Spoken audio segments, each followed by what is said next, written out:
आदिवासी सेंगल अभियान जिंदाबाद जिंदाबाद जिंदाबाद आदिवासी सेंगल अभियान जिंदाबाद जिंदाबाद जिंदाबाद राष्ट्रीय नेता सालखान मुर्मू जिंदाबाद। আজিকর ঘটনার পাশাপাশি রাজ্যের বিভিন্ন প্রান্তে আদিবাসী মহিলা ও নাবালিকাদের ধর্ষণ ও খুনকাণ্ডের প্রতিবাদে পুরাতন মালদহের ভাবুক অঞ্চলের ৮ মাইল এলাকায় আদিবাসী সেঙ্গেল অভিযানের জোরদার বিক্ষোভ প্রদর্শন ও পথ অবরোধ কর্মসূচি। হাতে ব্যানার প্ল্যাকার্ড নিয়ে অভিযুক্তদের অবিলম্বে ফাঁসির শাস্তির দাবিতে আদিবাসী সেঙ্গেল অভিযানের বুধবার দুপুরে আদিবাসী সেঙ্গেল অভিযান। বুধবার দুপুরে ৮ মাইল এলাকায় ১২ নম্বর জাতীয় সড়ক অবরোধ করে বিক্ষোভ প্রদর্শন আদিবাসী সেঙ্গেল অভিযানের। প্রথমে একটি মিছিল করে গোটা এলাকায় পরিক্রমা করার পর ৮ মাইল স্ট্যান্ড এলাকায় জাতীয় সড়ক অবরোধ করে আদিবাসী সেঙ্গেল অভিযানের কর্মী সমর্থকরা।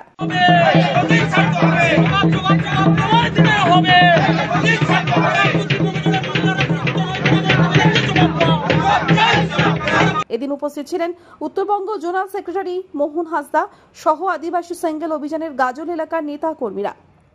পুরো পশ্চিমবঙ্গ রাজ্যব্যাপী আদিবাসী মহিলা এবং মহিলাদের উপর রেপ, ধর্ষণ, খুন, মার্ডার চলছে, সেটার প্রতিবাদে আমরা আদিবাসী সেঙ্গেল অভিযানের পক্ষ থেকে আমরা বিক্ষোভ মিছিলের মাধ্যমে আজকে ন্যাশনাল অবরোধে এখানে বিক্ষোভ দেখাচ্ছি। আমাদের পশ্চিমবঙ্গের রাজ্যে নারীদের কোনো সুরক্ষা নেই এবং পুলিশ মন্ত্রী থাকার সত্ত্বেও, আমাদের রাষ্ট্রপতি থাকার সত্ত্বেও কোনো নারীদের কোনো সুরক্ষা নেই, মান সম্মান ইজ্জতপাতি নেই। তার জন্য বেশিরভাগে এখন আর্জিকলের শুরু থেকে আমরা দেখছি এই যে পশ্চিমবঙ্গে ধর্ষণের কোনো থামার দিশা নেই। গতকালকেও বালুরঘাটে ধর্ষণ হয়েছে এবং এটা আমরা দেখেছি। এইভাবে প্রায় ২০-২৫ খানা আদিবাসী মহিলা নাবালিকা মহিলাদের উপর, বাচ্চাদের উপর, ছাত্রীদের উপর ধর্ষণ করা হয়েছে।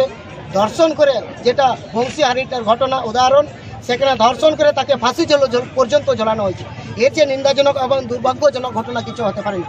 তার জন্য আদিবাসী সেঙ্গেল অভিযানের পক্ষ থেকে আমরা দেশ জুড়ে আমরা বিক্ষোভ প্রদর্শনে সামিল হয়েছি, যাতে যারা ধর্ষক, যারা ক্রিমিনাল, ইন্টিসোশাল, যারা ধর্ষণের সাথে জড়িত তাদেরকে ফাঁসি দিতে হবে। সেটাই আদিবাসী সেঙ্গেল অভিযানের পক্ষ থেকে আমাদের ডিমান্ড। মালদহ থেকে দেবাশিস পালের রিপোর্ট, আনন্দ বার্তা।